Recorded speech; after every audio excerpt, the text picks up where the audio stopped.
Good morning, Rabbi Isai. Gewaldig. What we're going to do is, we're finishing off the sugya of Ma'atzad, Tzad HaShava, and that's going to end somewhere, let's call it 15 lines from the top of Kufta Zayin. And then we have Agadata, certainly compared to the Ma'atzad sugya. Yesterday we were learning about how do you know that Basar B'chalav is Asar B'hana. So we learned from Arla. Arla, the first 3 years of a tree, you can't benefit from it at all. Says the Gemara, how can you learn from Arla? Now if you stop over there, that's one limud. Bas B'chalav to Arla. Almost like a Kal V'chomer, sort of. If Arla, it's Asa B'ana from the beginning, okay, Bas B'chalav certainly also. So the Gemara says, no, Arla is different because Ein Shas HaKosher was never mutter even for a moment, where Bas B'chalav was mutter in the beginning of its life. Meat is mutter, milk is mutter. If you combine the two, it's awesome. So okay, so we bring a raya from Chametz and Pesach. It has a Shas HaKosher. Chametz is also mutter to eat before Pesach, only when Pesach comes along. But it's a problem. Chametz is very, very severe. It has karas. So instead of going to Arla, we pick another thing called Kilei HaKerem. We're going to discuss this a little bit. What happens if you go back to Arla? What happens if you go to Kilei HaKerem? What do you gain by learning from a third thing versus going back to Arla? At this point, right over here, we could have just gone right back to Arla. Arla Yechiach, that there's no karas, and nevertheless, it's also Ba'ana. Instead of going back to Arla, which most of the time that's what we do, we go in a circle, we increase the size of the circumference over here, the size of the circle, and we introduced a new thing called Kilei HaKerem. Let's go 2, 4, 6, 8, 9 lines from the top, from the bottom. We'll do it quickly, even if we did do it yesterday. This is what we said in the name of Rish Lakish. You want to ask me a question. You want to say, bring in nevela. Yesterday we were talking about nevela. Nevela will prove to you that what? It's also to eat a nevela, but it's mutter b'ana, so it should ruin everything, this whole circle. So he says, no, you can't bring a raya from an outside source. This Gemara is very yisodistic for all of Shas, because most Masechtas have, 1 or 2 dapim that discuss a Ma'atzad and the Limudim. Some people love it, some people not so much. But that's part of Shas, is learning the Limudim. Over here, it's maybe the only time that the Gemara goes into the rules, how these Limudim work. So it's kedai maybe to remember, Chullin daf kuf tazayin. Ihachi yashtenami ikil mifrach, mai lekili akerem sheken giduli karka. Oh, sorry. What are you doing? Yeah, I don't want to be distracted. If you could ask a question from within them itself and say, oh, this one has this problem versus that problem, great. You don't bring in an outside thing called nevela and say, oh, it's mutar b'hana, but it's also b'achila. Says Gemara, okay, I don't understand why are you jumping to Kilei HaKerem. Why don't you just learn directly from Arla here, like on the right side, on the left side in this case, on the left side. We started Bas B'chalav on top, we went to Arla, we had a problem with Arla, so we went to Chametz. We had a problem with Chametz, go back to Arla. Arla doesn't have the problem of Chametz. Arla doesn't have the karas that Pesach has. And you go around in a circle. Why do we have the one on the right, which sticks in another one called Kilei HaKerem? So the Gemara Mishum Deikil Mifrach Malat Tzad HaShava Shebem Shekain Gidulei Karka. If we only had 2, you'd say, oh, those 2 have something special. They're different, very different. They grow from the ground. Now, if you think about it, they grow from the ground. So what? If you tell me this has karas, okay, I get it. Wow, this is a very powerful thing. It has karas. Chametz has karas. It grows from the ground. Why is that something special? So it makes it different. So you're going to see there's a pircha koldu, there's a little push. You give it a little push to the side. Oh, you know what? Arla grows from the ground. No. And this one grows in the air. And this one comes from an animal. So what? Why is that a maila? So we'll say, we'll give it a pircha koldu. If it's 2, maybe we'll give it a pircha koldu. Malat tzad HaShava Shebem sheken giduli karka. Grows from the ground. You're not making any sense. What did you help Why is the one on the right stronger than the one on the left? The one on the left, you have only two components. You're learning basar challah from two things, arla and chametz.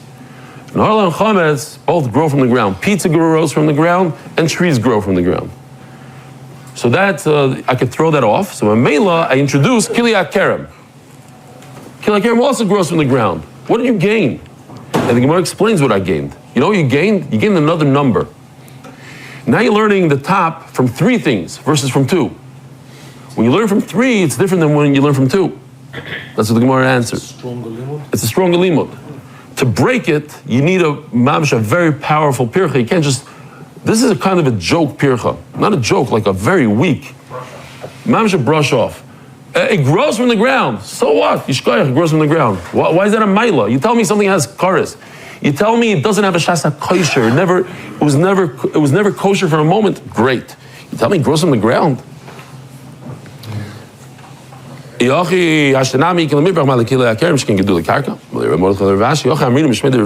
what they say from Shlokish. If you're going around in a circle like these guys, it's a ma'atzad, you want to learn from a combination of things. You're learning from Arla, but Arla has a little bit of problem.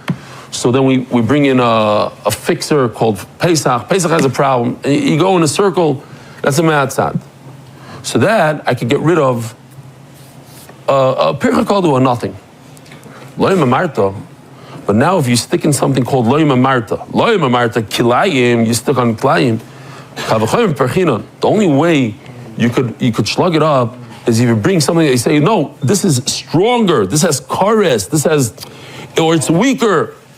Kaldu loy parchina. Just the fact that it grows on the ground doesn't work now. As the Gemara, at the end of the day, all of them do have one thing in common. They all grow on the ground. So let's use that. And now the Gemara tells us we're going to tighten up our rules. I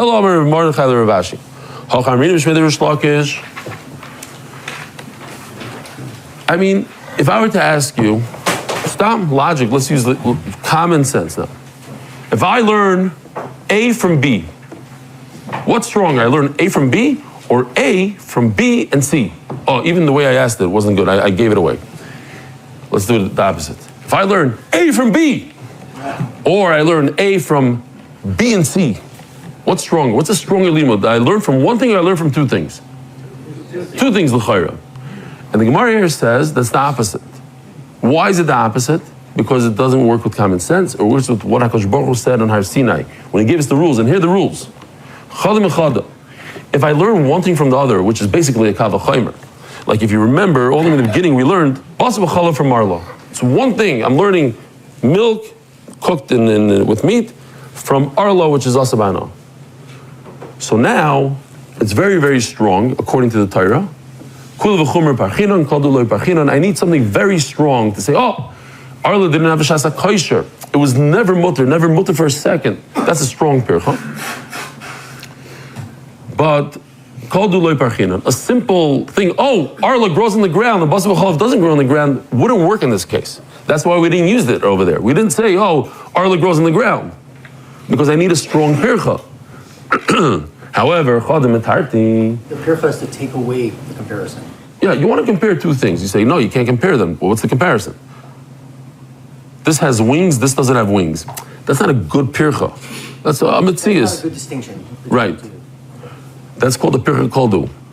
But if you tell me, no, here's the distinction. This thing is so severe that from the moment it was born, you couldn't eat it. So now it makes sense that you can't have hana from it. It actually has to do with hana. The fact that it grows on the ground has nothing to do with asur b'hana, not asur b'hana.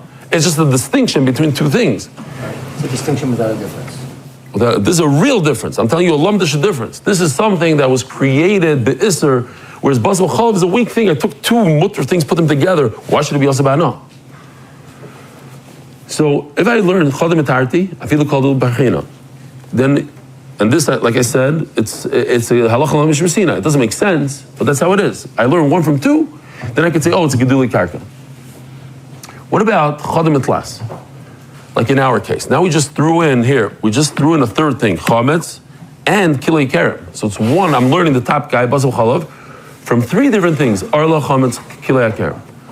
If you're going to go around in a circle, you're going to keep on saying, well, this one has a Chazarah, and so I'll fill it in from this. And this one has a Chazarah, fine. Then I can knock it out with the Gidulei Karka. Answer. The Gemara asked the question, how come we don't say all three have Gidulei Karka? The three bottom guys, Arla, Chametz, Kilei Kerem, have Gidulei Karka. It doesn't work in this case. Why? V'ilai, like in our case, that we're not going back in a circle. I'm just using Kilei Kerem as the right. Kula v'chumer parchinon, kol dehu loy parchinon. It won't work. A simple distinction of Gidulei Karka doesn't work in this case. I need a kal and a chaymer, or a chaymer. Okay. Says the Gemara, that's a good, strong distinction. Kilei HaKeren was never mutter from the moment it was created. There's two ways to look at it. That's what I asked him in the corner over there. How do you look at Kilei HaKeren? Is it from the moment it starts sprouting and that becomes asur, and from that moment it was always asur? Or I look at the seeds, and I say the seeds used to be mutter. Says the Gemara, from over here I see that I look at the seeds themselves, and I say the seeds used to be mutter, and the seeds today are asur b'hana. So something changed in the seeds. They had a shasa kosher. They were mutter on Sunday. On Tuesday, when I put them into the ground, the seeds themselves became asur. Just like basar b'chala.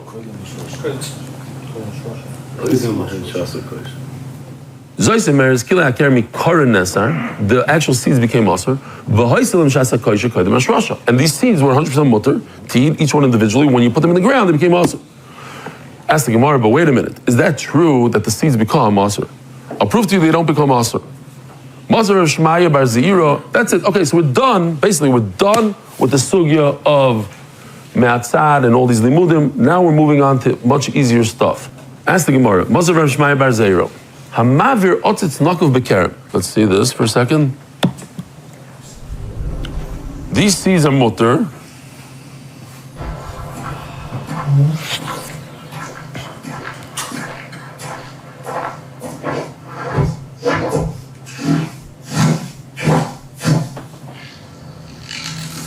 Puts the green seeds in. Okay.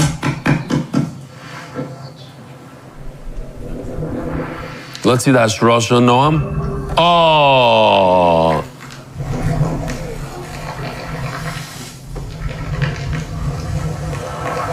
The wheat grows in the vineyard. Okay. So if this guy takes his pot, and the bottom of the pot has a giant hole in it, where it could nurse from the ground, it gets nourishment from the ground, and it grows a sliver in that pot. How much is a sliver? 1/200th. Only if it added 1/200th, it becomes asur. The actual seeds don't become asur. It's whatever was added becomes asur. So you see, seeds don't become asur. So, Amar Abaya, let's make a distinction. Trei Kroy Ksivi, there's two psukim. Ksiv pen Tigdash Hamaleya. That Hamaleya, interesting. I don't know if anybody ever paid attention to this word. Pen Tigdash Hamaleya means to be full. That whatever grows in the future becomes asur, becomes kaddish, becomes asur. Uksiv Azera, on the other hand, it says that the actual seed becomes asur. So which one is it? What you added be'isr, or even the seed to begin with? Okay, it's that Zeruami Karoi Bash Rasha. When you put the seed into the ground, so the seed itself becomes asur when it takes root. Like we saw in the video, it turns red, the seed itself turns red. Zerua Ba, but if you come with a planter, you come with something that's already growing, and you brought it into the vineyard, Hoisef in, Hoisef lai, then only what he added on later becomes asur, and if not, not. Says the Gemara, brand new sugya. Rabbi Isai, Masnis in the Loike Haitana. What does it say in our Mishnah? And everybody's aware of this. Basar b'chalav is asur b'achila and asur b'hana. We have a mandama that says it's not asur b'hana. The sign Rabbi Shimon ben Yudai, remember Rabbi Shimon? Basar b'chalav asur b'achila umutter b'hana. It's mutter to benefit from it. Shenemar, kiam kaddish ata. It uses the word kaddish. V'nem ala alon By treifa, it also says, we had this limud yesterday, v'anshi kodesh tiyuni, by treifa, it says the word kodesh. If you have a treifa, Baruch Hashem, I mean, we wouldn't be eating kosher meat right now if treifa was also b'hana. Because 30% of animals today are treif according to our standards.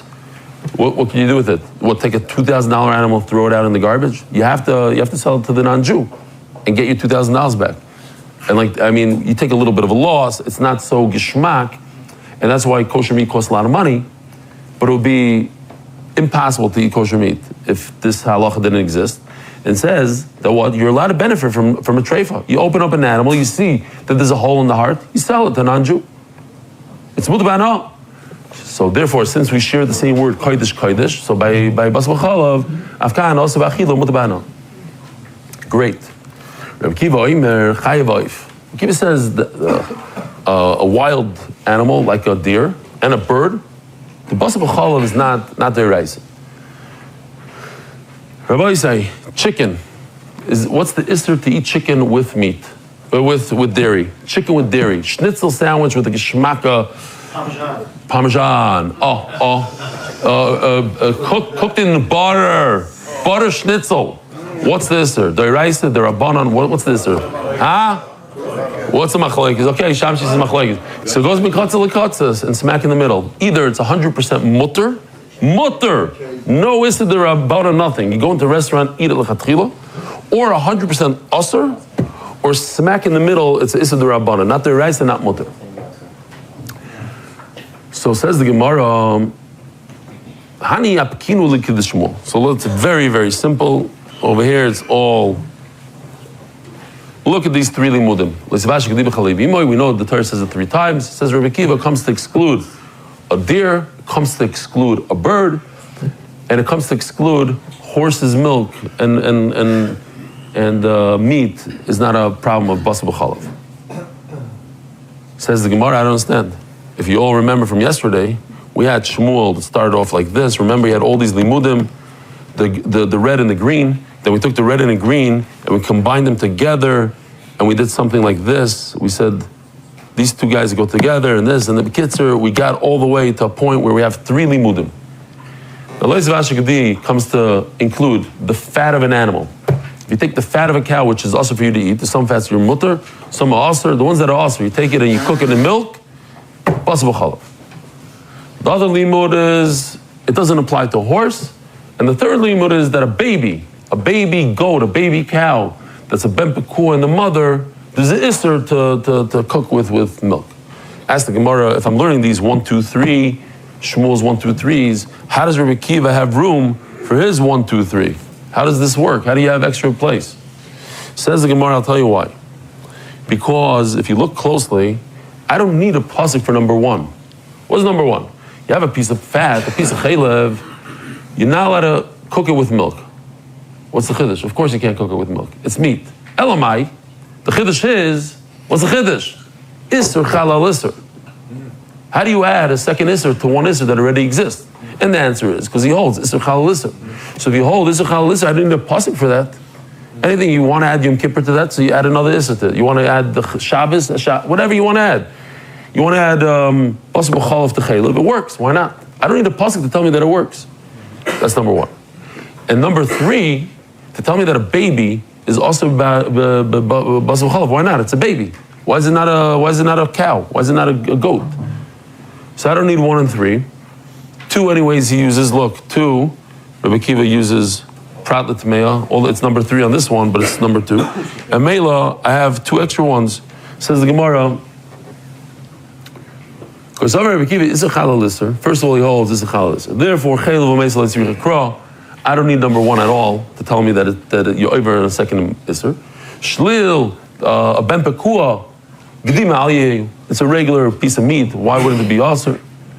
Yajru lekulu, right? We did have in the sugi of ben pekua that interesting thing that you're allowed to eat a shlil with butter. We had that shita. Interesting thing. Okay, but he holds that it's a regular animal. Mela, I don't need a pasuk for it. Yajru lekulu, all 3 are extra. Prat l'chaya, v'oif, l'pei v'tmeya. And therefore, I'm left with these 3 limudim that the meat of a deer together with milk is not asur. The meat of a bird is not also. The meat of a treifa, you're not over on basar b'chalav. Rabbi Yosef Glili Omer Nemar Lo Yisochlu.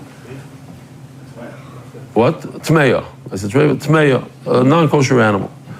Rabbi Yosef Glili Omer Nemar Lo Yisochlu. And therefore, Rabbi Yosef Glili learns that anything that's also b'isur nevela is also to do bishul basar b'chalav. At the end of the day, comes out that a bird doesn't have nevela, so a bird, there's no issur basar b'chalav. Isn't that the same thing that Rabbi Akiva just said, that a bird, there's no issur basar b'chalav? What's the difference between the two? There is, yeah, you're right, in a bird there's no difference, but the difference is in the chaya.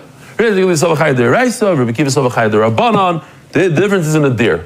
That Rabbi Akiva says that it's only a derabanan, and Rabbi Yosef says no, it's the deraisa to cook a deer's meat, venison, together with milk. The difference is the bird. Rabbi Akiva is the middle ground. A bird schnitzel with butter with parmesan is awesome in the rabbanon. There's nothing. This is like achana l'mitzvah. What's greater, the mitzvah or the achana l'mitzvah? The achana l'mitzvah over here, to cut down a tree on Shabbos. Lasis pchamim, to cut down the tree, to make coals. Lasis barzel, to fashion a knife, to make metal, a metal knife. On Shabbos, we hold you not allowed to, but they hold you are. They would eat, in the whole city, they would eat schnitzel with parmesan. He goes to this Yosef Rishba, the hunter. What's a tafsa? L'chayra, tafsa is this unbelievable creature. It's like not shaykh, the beauty of this thing, right? So they give him a head of some sort of bird called a tafsa in milk. So obviously, what is he? There's three shittas over here. We just saw the three shittas. What does he hold like? Why don't you put him in chair? What kind of chutzpah is this? We don't eat chicken with milk. He lives, this hunter lives in Rabbi Yehuda ben Beseira's place. And I thought to myself, he was like,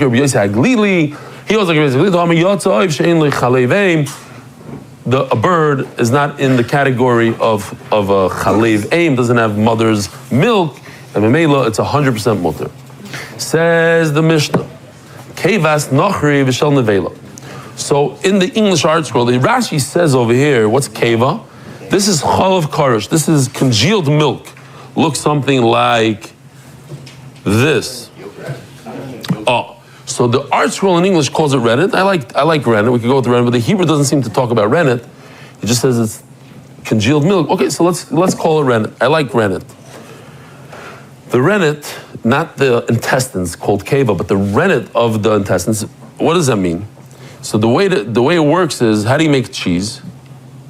You take a piece of kishka like this, and that has enzymes in it, and that starts the process. It's a chemical process that takes milk and makes it into cheese.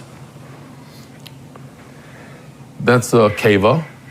That's actually the intestines. You take a little bit kishka, and then whatever you do, and then you're able to, you see, but you saw over there, he didn't put the whole kishka in there. He put the enzyme part of it, and then it becomes cheese. Now what if you put the actual kishka inside? That's much worse. Why is that worse? Because now it's nice and tam. It gives flavor. If the actual kishka gives flavor, that could be problematic, the Mishnah says. So first the Mishnah starts off, if you get this rennet from a goy, or that of an animal that died without shchita, harezu asura. So the Gemara is going to ask right away, every time you buy a dead animal from a goy, it's an nevela. So what's the difference? An animal of a goy and a nevela, it's one and the same. Every goy animal is an avela. They're not allowed to shecht an animal. So let's say they did shecht it, they didn't shecht it. It doesn't matter. If you buy halal, it's for us considered an avela. So what's the two things? Goy and an avela. Goy is an avela. Hamamid ba'or shel keva. Like this video that we just saw. He takes the actual piece of the intestines and puts it in the bowl. Ksheira Shekeva Kshera, the keva is kosher. Now we have a problem with basar b'chalav. It depends. Im yesh b'nois and ta'am. If it gives off flavor, harei asura. Let me ask you a question. If you didn't learn the sugya, answer. If you learned the sugya, please don't. Why is it a problem? Isn't it cold and cold? Cold rennet in cold, or cold intestine in cold milk. Why is it a problem? Kavosh. Why is it kavosh?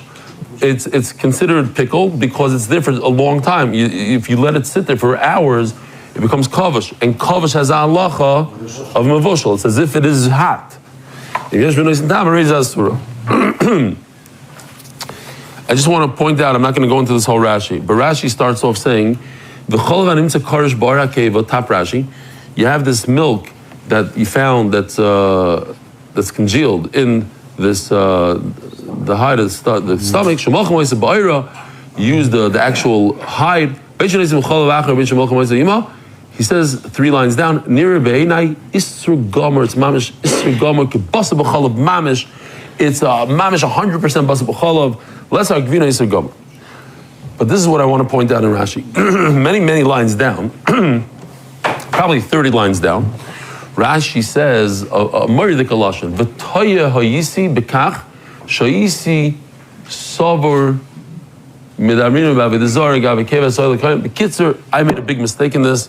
I have complete charata for my mistake. I'm being mefaris and barabim. I'm telling the world, I made a mistake, and it's 100% asur gomer, bas b'chalav. Why Rashi went, sometimes you saw in the Gemara, he says, Tosha Marti, Tosha B'yadchem, Masha Marti, Tosha B'yad, whatever the lashon is. Here you see Rishonim, Rishon, everything that we learned, Chumash, Gemara, all Rashi, the Torah you see. Maybe they wanted to prevent somebody from making a mistake, thinking that Rashi wants paskin that it's okay. So you should know, I take it back completely. Whatever it is. Ksheira sheyonkim and atreifa. Listen to this halacha. This is reverse on reverse. Counterintuitive. Ksheira, if you have a kosher animal that has inside it a non-kosher product. Why? Because it nursed from a treif animal. Kevas asura, the rennet is asur. It's a kosher animal. But where did it get the rennet from? Where did it produce it from? From a treifa. This brings up many issues. Rabbi say, think about it for a second. Every milk that we drink, guaranteed, if 30% of the animals are treif, so 30% of your milk is treif milk. How do you drink milk, b'chlal? So they say it's not really 30%, we're super machmer, and da-da-da. Okay, it's 10%. If it's 30%, you don't have bittul b'shishim. So there's a nidan in it. Some people don't drink milk. But what about the reverse? You have an animal, a kosher animal, but it's treif, it has a hole in the heart. And they drink a lot of kosher milk. Kebas mutaris, the rennet is mutar. Because it's considered gathered in its stomach, in its intestines. And memela, it's an entity of its own. We don't consider the milk treif, like the mother. It's in its own little bottle in its stomach. Otu kebas nochri lav nevelahi. I don't understand the two concepts, Nachri and Nevela. Nachri is Nevela. Omer Abuno, and I go ask you what we're talking about. Somebody purchased a live goat, a Jew who purchased a live goat from a guy. And we're concerned that the live goat drank milk from another kosher animal, but the kosher animal's treif. Ask the Gemara, are we concerned for such a thing? But now, you could buy from an Arab, sometimes the Arabs sell eggs. It's not a great idea because it has a bunch of salmonella and stuff. They're like, no, seriously, they get like these diseased eggs and they sell them, off market. Yeah. They keep them outside or refrigerated, not a good idea. So you're permitted halachically to buy from them. I'm not concerned that he took it from a dead animal. Imagine a dead chicken. He chops open the thing, plucks out a couple of eggs. Mamish from the nevela and a treifa. How come over here we're concerned that the animal drank from a treifa animal? I'm concerned that in the farm there's a little chazarah running around and a nurse from the chazar. But what's the difference? Maybe a nurse from a treif animal, maybe a nurse from a chazar.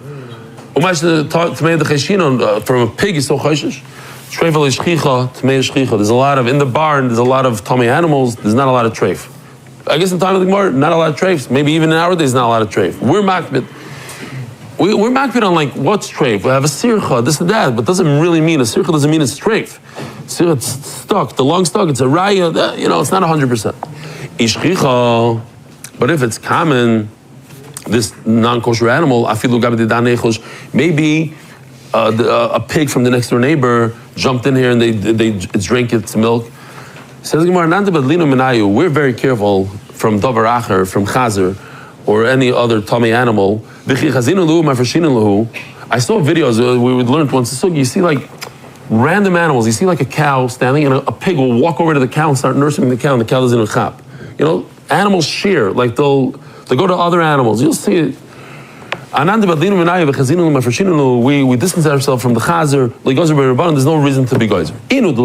But a non-Jew, he doesn't care about the chazer, he doesn't even care if one of these chazerim walk in this barn. We have to be careful. Shmuel says no. When the Mishnah says nevela, nachri, and nevela, it's not two separate cases, it's one. Kevash, shchitas, nachri, nevela. We're talking about the intestines, the rennet of a guy's nevela. As the Gemara Shmuel hachi, Shmuel says, what's the problem with non-kosher cheese? The problem is that they use the physical kishka to make the rennet. But the rennet itself, sharia, it's only the oir, it's only the physical part, not the enzyme. Like Ashi. Kan kolim Chazarah. You're going to see this again tomorrow, I guess we'll stop here. That Rabbi Yeshua retracted what he said. Before, he said that the actual rennet is considered nevela. So he said it's nevela, it's also Kalachazar, but once he took it back, he retracted, so the rennet itself is not nevela, it's mutter. A boysai.